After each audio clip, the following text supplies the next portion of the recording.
All right. So what we know, we received a call from 911, a 911 call here at 11:01 this morning.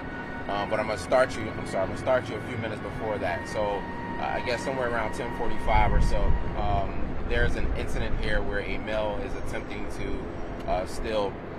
At this point, we know multiple hats from the location. The security here stops that individual. There's some type of confrontation. The security here backs off, gets the merchandise back, allows the male to go on. That male is who turns back around about 15 minutes later and comes back to this location, leading to us getting the 911 call just after 11. Officers arrive here.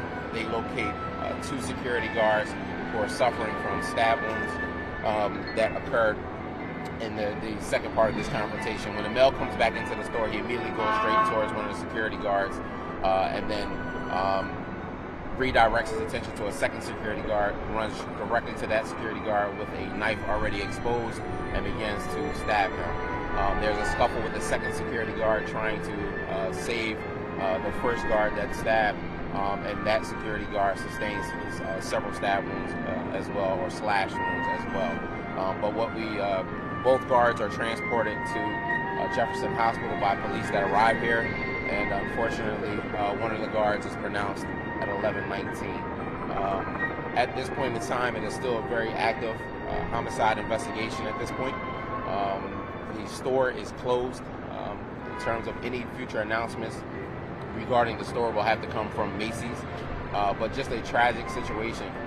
Again, just right here, a few weeks before the holiday, the security officers are just doing their job. They're here to make sure that people can come to this location and shop in a safe manner. And for something like this to happen on a Monday morning, again, during a holiday season or any time of the year for that, but just another indication that every bit of crime is important in this city. In terms of, this started as a retail theft, upgraded obviously to a robbery, and then led ultimately to a homicide. And so, again, it's just a tragic situation. But like I said, early in the investigation, there are probably a lot of questions that you have that we won't be able to answer just at this point. As far as the suspect, we know the suspect fled from this location, hopped on SEPTA, and our communication with SEPTA officers, we were able to track down the one suspect. He has been ID'd by other individuals that were here, but he is going to be transported to homicide along with the witnesses that were here. But that's all we have at this point in time. So, Commissioner, just to clarify, the suspect is in custody. There is a suspect in custody.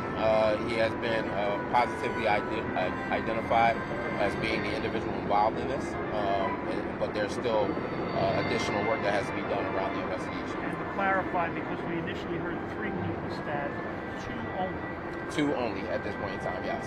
And was that suspect picked up by SEPTA police at the Somerset station? That's correct, yes. And you said that he's been identified by people who were here at the time. In terms of, that's a part of the investigative process in the sense of, but he has been identified as the individual that was involved in this crime. That additional interviews will be conducted and things of that nature, but that's where we're at this point in time. Do you have the age and family? I'm sorry? Do you have the age of the security? I'm not putting out the ages only because I'm not sure in terms of if all family have been notified, and I just don't want to put out the ages, the specific ages, but I will tell you both of them are in their 20s. One has been employed here for a few years, and the other one has been employed there for a few months. And there was also just retail theft has been something that has come up repeatedly, especially here, and that it's just constantly a problem for them. Can you speak to that? Well, as far as this establishment here, Macy's, unfortunately, is one of the locations in Center City that has experienced one of the highest levels of retail theft.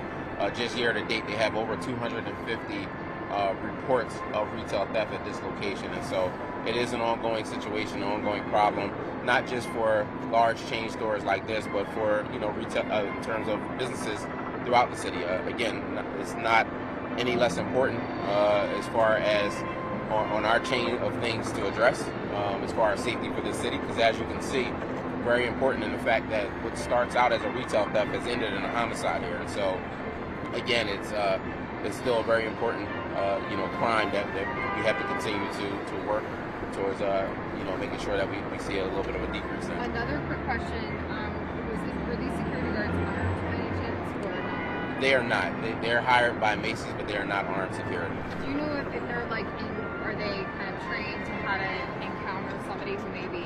I can't answer any of their training in terms of what happens with that with Macy's. Mister, there used to be off-duty. There used to be off-duty police Hold on. officers. Say it again.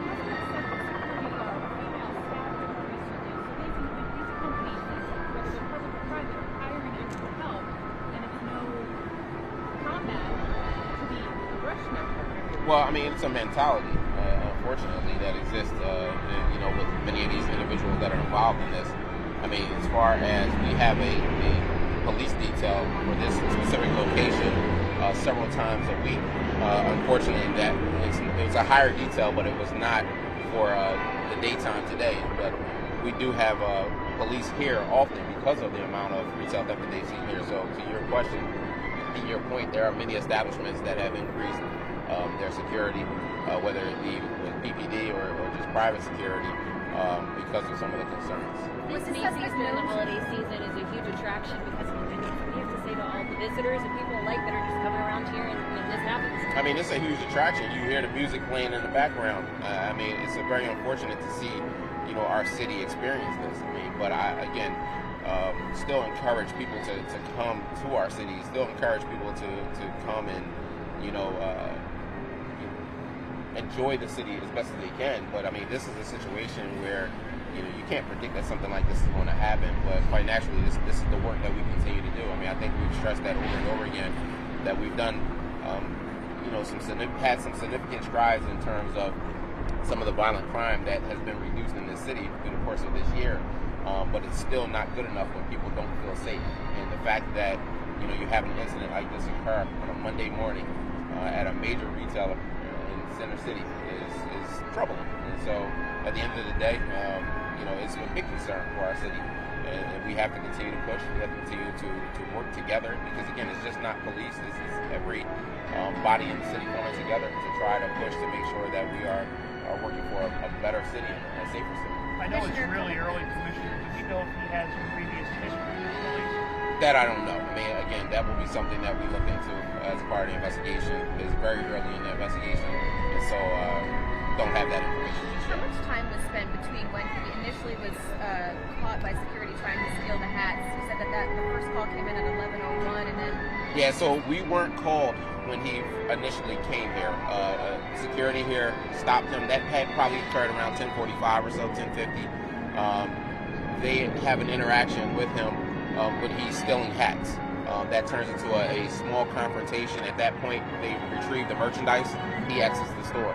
He comes back about 10 or 15 minutes later, which is at 11:01 when we get the phone call after the stabbing occurs, and that's when he approaches the two security guards with knife in hand and begins to assault them. so it was a retaliatory crime against the two security guards who initially stopped his attempt to steal. Well, that's Sexually. again, we won't know until we have an opportunity to conduct interviews and go through the process. So I don't want to put a real motive on it just yet because again, we don't want to taint the investigation or that process of him being prosecuted. But again, it certainly could appear that way. Was he known to any of the taking him, or did SEPTA police take him into custody after you got that call?